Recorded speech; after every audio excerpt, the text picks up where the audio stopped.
आदाब नाजरीन, आपके पसंदीदा प्रोग्राम अदब को लेकर हम हाजिर हैं। मैं हूं आपका मेज़बान डॉक्टर जितेंद्र परवाज़। जैसा कि आप जानते हैं कि हम अपने इस प्रोग्राम के तहत किसी न किसी नए मौजू के साथ आपको रूबरू करवाते हैं, और आज जिस मौजू पर हम गुफ्तगू करेंगे वो है पंजाब में उर्दू की मौजूदा सूरत हाल। और इस अहम मौजू पर हमसे गुफ्तगू करने के लिए हमारे स्टूडियो में तशरीफ़ लाए हैं डॉक्टर सलीम ज़ुबैरी साहब। डॉक्टर सलीम ज़ुबैरी साहब पंजाब की नौजवान नस्ल के उर्दू शायरों में एक अपना अलग मुकाम रखते हैं, किसी भी तारुफ़ के मोहताज नहीं हैं। इनकी 3 किताबें मंज़र आम पर आ चुकी हैं। इसके अलावा सलीम ज़ुबैरी साहब उर्दू पढ़ाते हैं और एक नक़ाद की अहमियत भी रखते हैं।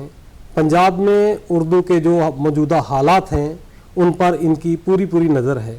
आइए इनसे बात करते हैं और जानते हैं कि पंजाब में उर्दू की क्या सूरत हाल पहले थी, आज़ादी से पहले क्या हाल था, अब किस तरह के हालात चल रहे हैं, उर्दू का क्या वजूद है और आने वाले मुस्तकबिल में उर्दू का क्या रोल रहेगा, क्या उर्दू का रंग रहेगा। सलीम ज़ुबैरी साहब, आपका हमारे प्रोग्राम में इस्तकबाल है, स्वागत है, खैर मकदम है। शुक्रिया। डॉक्टर साहब, मैं आपसे एक सवाल ये जानना चाहता हूँ कि उर्दू जो एक लफ्ज़ है ये कहाँ से आया और ये ज़ुबान का कैसे इसने रूप ले लिया, कैसे शक्ल ले ली, और पंजाब में उर्दू कब से शुरू हुई, और इसके अलावा एक अहम इस ज़ुबान का इसको कैसे दर्जा मिला, कब ये इसका आगाज़ और इर्तिका कब हुआ, इसके बारे में कुछ बताइए। जी ज़रूर। डॉक्टर साहब, आपने बहुत ही अहम और ख़ूबसूरत सवाल पूछा है। जहाँ तक उर्दू का ताल्लुक़ है कि इसके माने क्या हैं, उर्दू कहाँ से आई। उर्दू असल में तुर्की ज़ुबान का लफ्ज़ है जिसके माने हैं लश्करी ज़ुबान। असल में जो बैरूनी हुक्मरान हिंदुस्तान आए तो जाहिर है कि जब कोई कौम दूसरे मुल्क से किसी और मुल्क में जाती है तो वो अपने साथ वो अपनी तहजीब और अपनी ज़बान भी लेकर जाती है। बेशक। और हम ये भी जानते हैं कि जितने भी हुक्मरान हिंदुस्तान में आए तो वो बरास्ता सिंध, मुल्तान, पंजाब में दाखिल हुए, उसके बाद उन्होंने दिल्ली का रुख किया। ज़मीन का रास्ता था, तो यही एक ज़रिया था यहाँ आने के लिए। उन्होंने पहल पंजाब में पड़ाव डाला। जी। और जिसके नतीजे में चूँकि यहाँ के लोगों की ज़बान उस वक्त पंजाबी थी, उनका कल्चर अलग था, तो जो बाहर से लोग आए उनकी ज़बान अलग थी, उनका कल्चर अलग था, तो एक नई ज़बान की ज़रूरत महसूस हुई। उनके दोनों के राब्ते से, उनके इख्तिलात से जो एक नई ज़बान पैदा हुई जिसको आज हम सब उर्दू के नाम से जानते हैं, और एक नई तहजीब ने जन्म लिया जिसको हम सब गंगा जमनी तहजीब के नाम से जानते हैं। चाहे उस वक्त उर्दू की इब्तदाई जो शक्लें हैं, सूरतें हैं, वो अलग अलग रही, और उसके नाम भी हर दौर में अलग अलग रहे। किसी ने उसको हिंदवी कहा, किसी ने हिंदुस्तानी कहा, किसी ने रेख्ता कहा, उर्दू मुअल्ला भी इसका नाम रहा। तो जो मौजूदा नाम उसका उर्दू पड़ा। इस मौजू पे महमूद शिरानी की एक बड़ी अहम किताब है पंजाब में उर्दू। पंजाब में उर्दू की बड़ी अहम किताब है। उर्दू की इब्तिदा के बारे में बहुत से मुख्तलिफ नज़रियात हैं कि उर्दू कहाँ पैदा हुई। कोई कहता है कि दिल्ली और उसके आसपास के इलाकों में उर्दू पैदा हुई, कोई कहता है कि ये ब्रिज भाषा से निकली है, किसी ने इसको खड़ी बोली का नाम खड़ी बोली से निकले हुए कहा कि ये खड़ी बोली से ये पैदा हुई है। लेकिन महमूद शिरानी की जो तहकीक है उन्होंने लिसानियात की बुनियाद पर ये बात वाज़ेह की है कि इसकी जो जाए पैदाइश है वो पंजाब है। जी। और उन्होंने बाकायदा ये साबित किया कि देखिए पंजाबी और उर्दू की जो ग्रामर है ना, जो इसकी साख्तियात है, जुमलों की साख्तियात है, वो दोनों की एक सी है। हत्ता के जो उर्दू और पंजाबी के 60% से ज़्यादा अल्फाज हैं वो सब मुश्तरका है। इनके अफ़ाल भी और इनके अस्मा भी, और ग्रामेटिकल स्ट्रक्चर एक जैसा है। अब अगर हम उस दौर की उर्दू की बात करें तो सबसे पहले हम गुरु नानक देव जी की बात करते हैं। जी जी। गुरु नानक देव जी ने जो गुरुबाणी लिखी या जो नज़में कहीं, जैसे हाजिरनामा है जी, सह हरफी है, ये अपने उन्वानात से ही उर्दू नज़में होने की मतलब हमें दलाइल पेश कर रही हैं। और उस दौर में अगर उससे भी पहले चले जाएं, बाबा फरीद हैं या अमीर खुसरो हैं, उनकी जो इब्तदाई जो नज़में हैं वो हिंदुस्तानी ज़ुबान में है, उर्दू है वो सारी के ज़ेहाल मिस्की, अगरचे के वो शुरू में पर्शियन है, लेकिन हाँ जी जी उस दौर की जो हिंदवी ज़ुबान जो हिंदवी ज़ुबान को मिला के डॉक्टर साहब इसमें ये है कि वो ये जो उर्दू ज़ुबान जो पैदा हुई जी, तो ये मुश्तरका तहजीब के मेल से और जो मुश्तरका जो ज़ुबानें थी जिन्हें खड़ी बोली भी कहा गया, ब्रजभाषा भी कहा गया, जैसे आपने महमूद शिरानी का जिक्र किया, जो किताब है बड़ी अहम किताब है पंजाब में उर्दू, तो उसमें तो ये भी लिखा हुआ है कि जो उर्दू है वो जो पंजाबी है वो उर्दू की माँ है। जी बिल्कुल। तो इसका मतलब है पंजाबी जो जुबान उससे पहले की है और उर्दू जो है उसके बाद एक शक्ल उर्दू ने, पंजाबी पहले से मौजूद थी पंजाब में। उर्दू के जो इब्तदाई नकूश हैं वो पंजाब में हैं, पंजाब से बाद में ये दिल्ली के आसपास के इलाकों में गई है, वहाँ परवान चढ़ी है। जो 1857 का वक्त था, जो उससे पहले का जो दौर था, तो ये दिल्ली तक का इलाका जो था, जो पंजाब का था, ये सारा पंजाब बहुत बड़ा पंजाब, मौजूदा जो हरियाणा है ये भी पंजाब का इलाका था, लाहौर तक पाकिस्तान के पास बहुत सा इलाका चला गया, तो पंजाब बहुत बड़ा एक इलाका था। तो ये बात माननी चाहिए हमें कि जो उर्दू है वो सही उसकी जो जगह है वो पैदा होने की, तो पंजाब उसको मानना चाहिए। जी जी। तो इसमें और इजाफा आप कुछ कीजिए इस सब मौजूआत पर। इसमें देखिए जितने मुहक्किकीन हैं, आपने एक नाम सुना होगा जमील जालबी, बेशक, तो उन्होंने भी अपनी तहकीक से ये साबित किया है कि जितने भी लोग हैं मुहक्किकीन हैं वो इस बात को मानते हैं कि उर्दू पंजाब में ही पैदा हुई है। अलग अलग नज़रियात हैं, उन्होंने ठीक है वो अपनी अहमियत उनकी अपनी जगह है। उन्होंने यहाँ तक कहा है कि पंजाब की जो रिवायत है और जो पंजाब की तारीख है वो उर्दू में और उर्दू पंजाब में इसी तरह रची बसी हुई है जैसे इंसानी रगों के अंदर जो सफ़ेद जो खून है ना, इंसानी खून, जी। उसके अंदर दौड़ते हुए सुर्ख और सफ़ेद जसीमे, जिसको हम रेड और वाइट सेल कहते हैं, बिल्कुल बिल्कुल, मतलब उस तरह पंजाब की जो उर्दू ज़बान है वो पंजाब में और पंजाब उर्दू ज़बान में रचा बसा हुआ है, इनको एक दूसरे से अलग नहीं किया जा सकता। डॉक्टर साहब बड़ी बड़ी बारीक और बड़ी अहम बात आपने की, जो पंजाब के हवाले से उर्दू को जो आपने अहमियत आप दे रहे हैं, तो मुझे भी एक शेर अपना ही याद आता है कि जैसे दिल्ली वाले दावा करते हैं कि हम जो है सब कुछ है उर्दू के, और दूसरी इलाके जो है वो भी उर्दू पे दावा करते हैं, लेकिन पंजाब किसी मामले में ना कभी पहले था उर्दू में और ना अब है। अब भी पंजाब बहुत रिच है उर्दू के मामले में। मुझे शेर याद आता है कि दिल्ली सुखनवरों का है मरकज मगर मियाँ, वाह, दिल्ली सुखनवरों का है मरकज मगर मियाँ, उर्दू के कुछ चिराग तो पंजाब में भी, वाह वाह, और पंजाब के आप अहम चिराग हैं, आपका एक नाम है पंजाब की उर्दू दुनिया में। तो डॉक्टर साहब मैं इसमें इजाफा ये जानना चाह रहा हूँ कि जो 1857 का जो एक दौर था, देश दो हिस्सों में बट गया और सबसे ज़्यादा नुकसान हुआ तो पंजाब को हुआ, तो उससे ज़ुबान को कितना नुकसान हुआ, उर्दू का कितना नुकसान हुआ उस दौर में? जी बड़ा अहम सवाल है। देखिए तकसीम का, मुल्की तकसीम का जहाँ तक ताल्लुक़ है, मुल्की तकसीम अपनी जगह, लेकिन सबसे ज़्यादा जो तकसीम का नुकसान हुआ वो पंजाब का और उर्दू का हुआ। जी, अगर हम तकसीम से पहले की बात करें, जी, पंजाब बड़ा ज़बान के मामले में, उर्दू के मामले में बड़ा ज़रखेज़ इलाका रहा है। जी, यहाँ पे 150-200 साल पहले अब से, जी, मतलब लाहौर उर्दू अदब का सबसे बड़ा मरकज़ था, बहुत बड़ा मरकज़, जहाँ सैकड़ों की तादाद में अदबी और उर्दू की जो अंजुमनें कायम थी, बहुत से अखबारात निकलते, बाकायदा महाना निशस्तें होती थी, मुशायरे होते थे, और हिंदुस्तान भर से हर इलाके से बड़े बड़े जो शायर थे, नाम थे, वो वहाँ तशरीफ लाते थे और उर्दू परवान चढ़ती थी। उर्दू के बाद जो सबसे बड़ा इलाका था वो अमृतसर था। अमृतसर, निकोदर हमारे पास नज़दीक है, यहाँ जलंधर था, लुधियाना था, पटियाला था, मलेरकोटला था। मतलब उस वक्त कोई सरकारी कॉलेज या कोई शहर ऐसा नहीं था जहाँ कोई अदबी अंजुमन या बज़्म अदब नाम की कोई अंजुमन कायम ना हो। और बाकायदा उर्दू की तालीम का रिवाज था।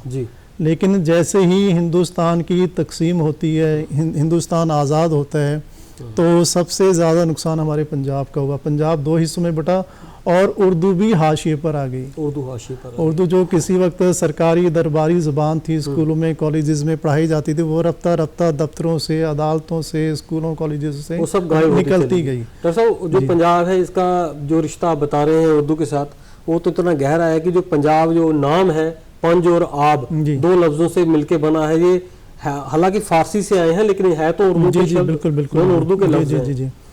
तो हम बात की कर रहे थे कि जो मतलब नुकसान हुआ, हमारे जो अदीब थे उनको यहाँ से हिजरत करनी पड़ी। जैसे उसमें नासिर काज़मी का नाम है, सागर सिद्दीकी हैं, मुनीर न्याजी हैं, इब्ने इंशा हैं। इवन के ये हुआ कि आखिरी दिनों में जो सादत हसन मंटू थे वो भी लाहौर चले गए, और वहाँ से जिन अदीबों को हिजरत करनी पड़ी उनमें कन्हैया लाल कपूर हैं, त्रिलोक चंद महरूम हैं, हाँ जी, ये लोग थे। अपने डॉक्टर केवल धीर, कृष्ण कुमार तूर, तो ये बड़े नाम थे। यहाँ से अपने, हाँ जी, यहाँ से जमीला हाशमी थी, बानिया कुदसिया बानो थी। तो ये बड़े नाम, इन्होंने जो हिजरत की अजियत को झेला और अपनी शायरी में इसका इजहार किया। वो एक बड़ा मशहूर शेर है कि सफ़र इश्क का दरमियान छोड़ आए, सफ़र इश्क का दरमियान छोड़ाए, बहुत सख्त था इम्तिहान छोड़ाए, हमें तो चमन की बस इतनी खबर है कि जलता हुआ आशियाँ छोड़ाए। तो ये जो अजियत थी ना हिजरत की, तो इसको हमारे शायरों अदीबों ने झेला, और जो नकल मकानी हुई है, हिजरत हुई है, और वो दर्द उन्होंने ही महसूस किया। में इससे सबसे ज्यादा नुकसान उठाया, उर्दू ज़बान का बहुत नुकसान हुआ है। तो डॉक्टर साहब, इसमें जैसे हिजरत करके लोग यहाँ से वहाँ गए और वहाँ से यहाँ आए, उर्दू का नुकसान हुआ, तो इसको अदीबों ने, शायरों ने अपनी नसर में या नज़्म में, शायरी में किस तरह से इसका इजहार ख्याल किया, और किस तरह का काम हुआ उसके बाद? जो जहाँ के लोग थे, पंजाब के रहने वाले थे, उन्होंने किस तरह की शायरी की, किस तरह का उन्होंने मकाले लिखे या दूसरी जो किताबें थी, इस हवाले से क्या काम हुआ कि जो जिससे पता चले कि हमारे देश की एक तकसीम हुई है और नुकसान हुआ है? जैसे मैंने पहले अर्ज़ किया था कि मैंने शेर सुनाया कि सफ़र इश्क का दरमियान छोड़ा, इस तरह के शेर कहे। और यहाँ पे हमारे साहिल उद्यानवी ने कहा कि ये दाग दाग उजाला, ये शब गजीदा सहर, वो इंतज़ार था जिसका ये सहर तो नहीं। मतलब जिस तरह की आज़ादी हम चाहते थे या जो भाईचारा हम चाहते थे वो नहीं देखने को मिला। मतलब हर तरफ कत्लो गारत का माहौल था, लाखों की तादाद में लोग मरे और हिजरत बड़े पैमाने पर हुई। तो इस चीज़ को न सिर्फ हमारे शायरों ने अपनी शायरी के ज़रिए इजहार किया, हमारे जो अफसाना निगार थे और नावल निगार थे, उन्होंने इस मौजू पर बहुत अहम नावल लिखे। जैसे उदास नस्लें हैं जी, हम सब वैशी हैं, और सादत हसन मंटू का बड़ा कामयाब टोबा टेक सिंह है। तो ये उन्होंने लिखे अफसाने। और आपने भी कई किताबें, आपकी भी मंजर आम पर आई, हालांकि वो इस हवाले से नहीं थी, लेकिन आपने ग्रामर की किताब है, आपकी अपनी 2-3 किताबें हैं, मैंने देखी, बड़ी अहम किताबें हैं, हम उसे अपनी स्क्रीन पर भी दिखा रहे हैं। तो आपकी अच्छा आपने काम किया है उर्दू के हवाले से। ऐसा नहीं है कि जो छपने छपाने का काम था वो ख़त्म हो गया हो, किताबें ना आ रही हों, खुशी होती है। आप नौजवान नस्ल की नुमाइंदगी कर रहे हैं हमारे पंजाब में, आपकी अहम किताबें आई हैं। तो इसका माने ये लिया जा सकता है कि मौजूदा दौर में जो उर्दू है वो उसकी किताबें छप रही हैं, लोग उर्दू में लिख रहे हैं और किताबें मंजर आम पर आ रही हैं। यह माना जा सकता है कि उर्दू की जो किताबें हैं वो पंजाब में छप रही हैं, लोग उर्दू में किताबें लिख रहे हैं। आप इस हवाले से क्या कहेंगे? जी, बहुत अच्छा सवाल है। मौजूदा जो दौर है, इससे पहले मैं आपसे अर्ज़ करता चलूँ कि लाहौर और उसके आसपास का जो इलाका था, अमृतसर था, जालंधर था, ये उर्दू के मरकज़ थे। यहाँ से बाकायदा बेशुमार अखबारात निकलते, जैसे मिलाप था, प्रताप था, इनकलाब था, जमींदार, हैं जी, और इस तरह के वंदे मातरम, वीर भारत, ये सब उर्दू के अखबारात थे। इन्होंने हिंदुस्तान की समाचार वो अब तक तो अभी भी चल रहा है जी, हिंदुस्तान की जो आज़ादी में अहम रोल अदा किया। हमारे जो तख्रीकार थे, अफसाना निगार और शायर, वो अपनी तख्लीकात इनमें छपवाते थे और उनके ज़रिए हिंदुस्तानियों की जो आवाज़ थी वो अंग्रेज़ों के कानों तक पहुंचती थी और अंग्रेज़ों की नाक में दम किया हुआ था। मतलब उर्दू सहाफ़त का एक बेहतरीन दौर था पंजाब के अंदर, सुनहरा दौर था। हर शहर में किताबें छपती थी, अखबार छपते थे, रसायल छपते थे और जहाँ उर्दू की तालीम का इंतज़ाम था तो वहाँ किताबें भी छपती थी। हाँ, ये सिलसिला जो है मौजूदा दौर में वो सिलसिला कहाँ खड़ा है? वो किताबें छपने का और वो रिसाइल छपने का, अखबारात जो छपते हैं उनके हवाले से कुछ हमारे नाज़रीन को जी। अब तो यह है कि तकसीम के बाद चूँकि अब वो माहौल नहीं रहा पंजाब में उर्दू का, अब तो ले दे के एक हिंद समाचार है जो जालंधर से निकलता है या फिर हमारा जो भाषा विभाग है वहाँ से उर्दू का बड़ा मौकी रिसाला है परवाज़ी अदब, वो छपता है। मतलब उर्दू के 2 रिसाले तो हैं, 2 रिसाले निकल रहे हैं, बड़े अखबार और ये चीज़ें हैं। जी जी जी जी। और डॉक्टर साहब उर्दू की किताबें भी छप रही हैं? किताबें तो बहुत छप रही हैं। किताबें तो मतलब शेरी मजमूए भी छप रहे हैं, अफसानवी मजमूए भी छप रहे हैं, नावल भी छप रहे हैं और बहुत सी किताबें मंजर आम पर आ रही हैं। लेकिन उर्दू के सिलसिले में अभी बहुत सा काम होना बाकी है। मैं डॉक्टर साहब एक आपसे बात ये जानना चाह रहा हूँ, आप स्कूल में पढ़ाते हैं उर्दू, तो आप बेहतर मेरे सवाल का जवाब दे सकेंगे कि मौजूदा दौर में उर्दू सीखने वाले लोग क्या हैं? क्या जो नए बच्चे हैं वो उर्दू सीखना चाहते हैं और अगर वो सीख लेते हैं तो उनका मुस्तकबिल क्या है? इसके बारे में बताइए। और उर्दू कहाँ कहाँ सिखाई जा रही है? सरकारी स्कूलों के अलावा प्राइवेट कुछ अदारे भी सिखा रहे हैं, हमारा भाषा विभाग क्या कर रहा है इस सिलसिले में, उर्दू अकेडमी क्या कर रही है? कुछ इस तरह रोशनी डालें सर। जी देखिए, जहाँ तक अब हम उर्दू की बात करते हैं आज के दौर में, तो पंजाब के अंदर 3 बड़ी यूनिवर्सिटीज़ हैं जी।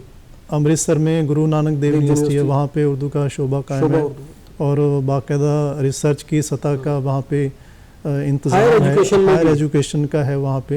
अगर कोई आप सर्टिफिकेट कोर्स करना चाहें उर्दू में वो भी है, एमए की क्लासेस का है।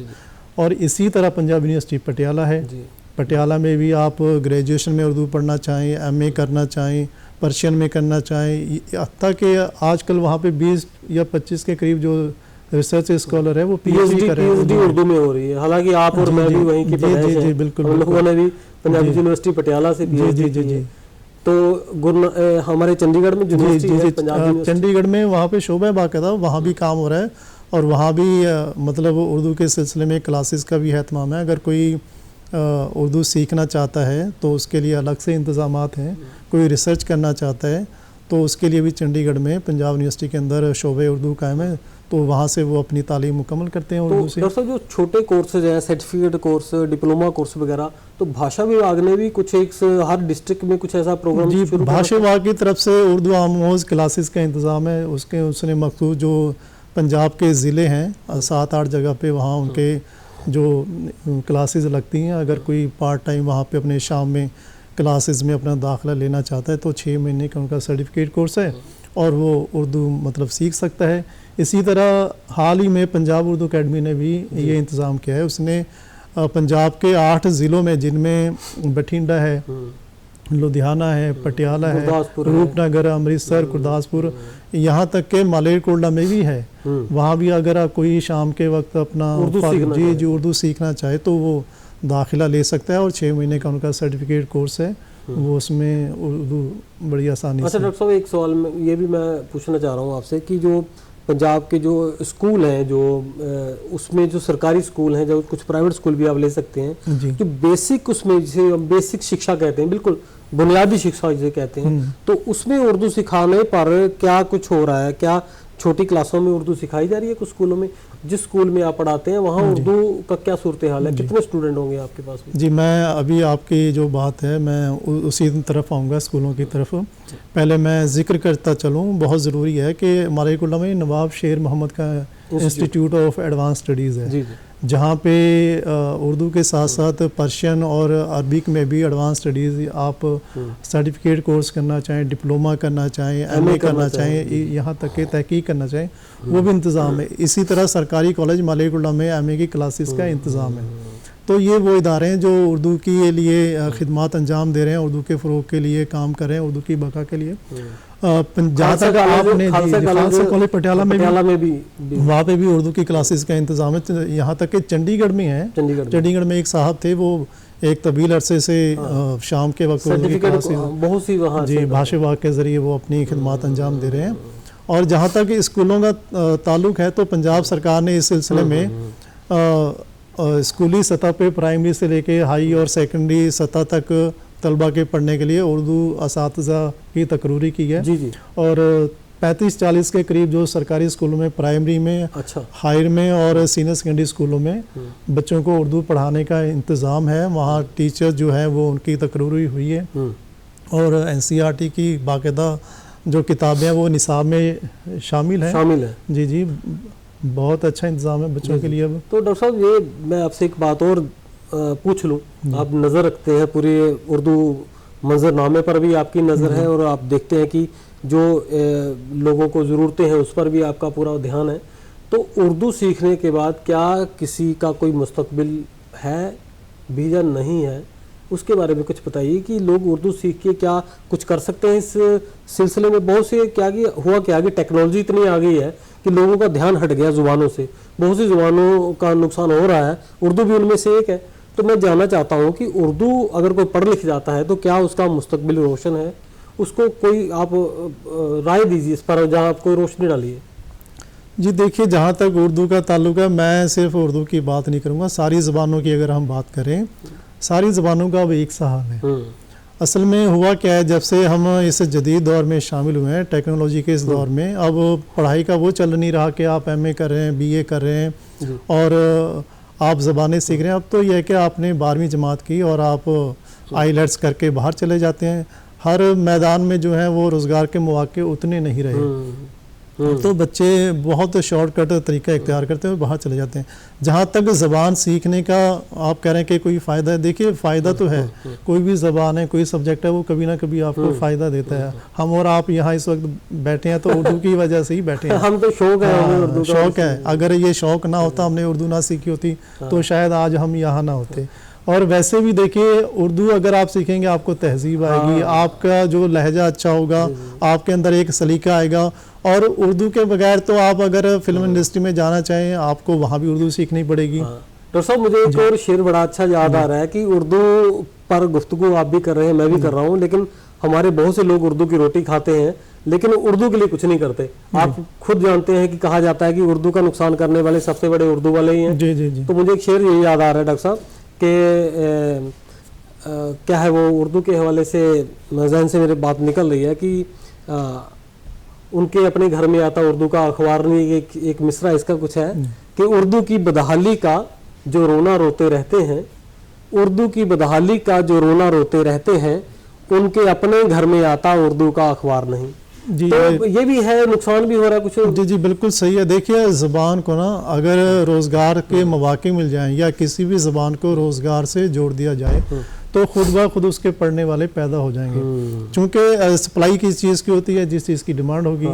अगर उसके अंदर रोज़गार के मौके नहीं है या सरकार की बेतवज्जी उसकी तरफ है तो कोई ज़बान ज़्यादा तरक्की नहीं करेगी। आप उसमें रोज़गार के मौके पैदा कीजिए और नए नए इम्कान उसमें पैदा हों तो लोग आएंगे। बिल्कुल डॉक्टर साहब, आपने बड़ी अच्छी बात की कि उर्दू जो है इसके पर बहुत से मौके भी हैं कि अगर लोग ज़ुबान सीख लेते हैं तो इस पर फ़ायदे भी होंगे। बहुत तवील गुफ्तगू इस पर हो सकती है, हालांकि हमारे पास वक्त इतना नहीं है आज कि हम इसको आगे बढ़ा सकें। फिर किसी नए मौके पर आकर आपको ज़रूर रहमत देंगे और जानेंगे कि उर्दू के लिए सरकारें क्या कर रही हैं और दूसरी क्या चीज़ें हैं। तो नाज़रीन, डॉक्टर सलीम ज़ुबैरी ने बहुत प्यारी गुफ्तगू की और बहुत सी अहम बातें आप तक पहुंचाई उर्दू के हवाले से। आइंदा फिर किसी नए मौजू को लेकर आपके साथ बात करेंगे, आपके रूबरू होंगे। तब तक के लिए इजाज़त दीजिए। आदाब, शुक्रिया।